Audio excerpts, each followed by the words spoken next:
Welcome to Slow Home. Too many people live in badly designed houses, and we want to change that. Today is Wednesday, September the 8th, and we are spending this week sharing the initial results of our survey as well as announcing our Slow Home Award winners. We also want to remind everyone that we're going to be launching the next phase of Slow Home on Monday of next week, and we're very excited about it. So one of the big new features of the site is we're going to be having live 30-minute workshops in which John and I are going to be working through an actual design problem or a real estate problem submitted by one of the viewers. So as always, we're going to be posting the project brief on our site so that everybody can get involved and help brainstorm the problem together. So starting on Thursday on the site, we're going to have an actual Ask an Architect link, and that means that you can actually click on the link and you can tell us what your problem is. So if you have a real estate question, or if you're thinking about remodeling your home and you have some questions, you'd like to submit a floor plan, you can do that through the link. That's right, we're going to pick one of them and we'll go through that.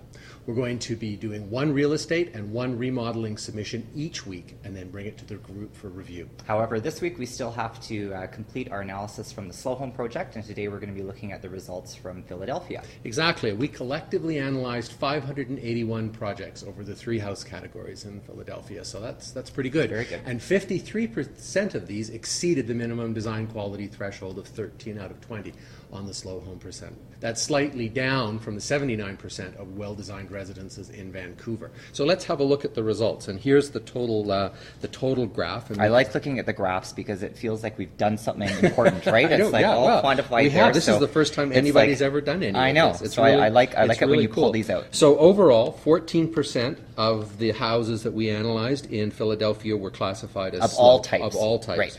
39% were moderately slow, so that's where we get to our total of 53%. Right. Then going down onto the other side, the dark side, 41% unfortunately are moderately fast, and 6% are really fast. Right, They're so this isn't the hyperspeed. worst of the cities. No, not by any means. But it's certainly Philadelphia's not actually as pretty good as Vancouver. No, it's not. So then just looking very quickly at these results, as always, environmental performance is down. And interestingly enough, exterior living was low in that. I've got some ideas about that Yeah, I'm going to talk I'm about curious about that. in the apartment loft category. So here we go, looking at the best category, and in this one, 72% are actually over the minimum, which is really great, and only 1% are fast, which That's is good. I think is really interesting, and significantly 20%, 1 in every 5 apartment lofts was classified as being slow, right. which is really high.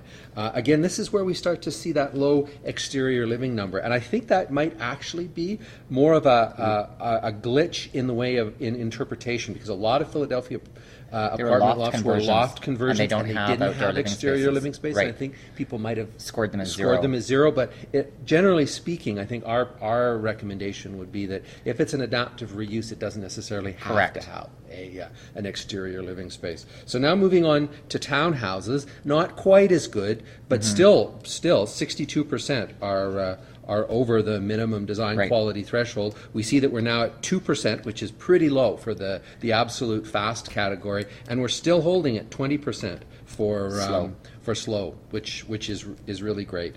Moving on to the final category, this is when things, as always, sort of go single-family houses. Yeah. Only 1% of houses were classified as slow in the single-family house category. 14% were classified as very fast, and 61% as moderately below the minimum design threshold. So we've actually got a lot there. We're at 75% that aren't really meeting the requirements. And of course, as usual, we're seeing location is low, environmental performance is always low, and then the kind of big ones, context, organization, they don't score particularly well either in any of the categories. No big surprises there.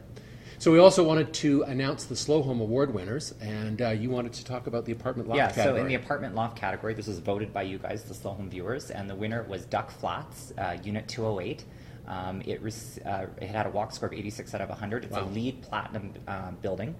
So that's very good for environmental performance. The architect was Onion Flats, and if you guys remember, if you're longtime viewers of the Slow Home site, you'll remember that we had an interview with them Exactly. a So little hopefully while we'll be ago. able to do that again. And the Yeah. developer was Domani Developers, which, and if we just look at the front page of the website, if you want to go, we encourage you to go and have a look at this. And this is the winning floor plan. And you know, you just kind of, if you've been looking at these projects for a long time, like many of you have, all you got to do is look at it, and It you looks can good see right that it away. is, yeah. Just the only thing I'd like. They carved out a little private deck there that I think is a little small, but I'm not going to quibble about that. It's a fabulous Yeah. project. In the townhouse category, the winning project was Post Green Homes. It was for their project 2.5 beta.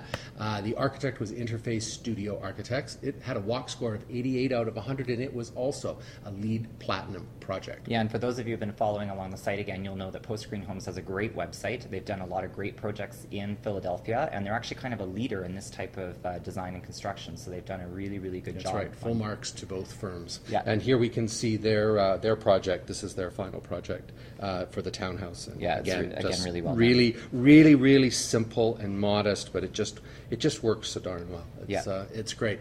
So unfortunately, in the single family category, no one project received enough votes to be able to give out the award, which is not particularly surprising, given that only 1% of the homes that were analyzed were actually in that slow home category. Right. So congratulations to all the winners. John and I are going to be making our best effort to get out there and interview you and film your projects. And tomorrow we're going to be looking at the award winners and the statistics from Atlanta.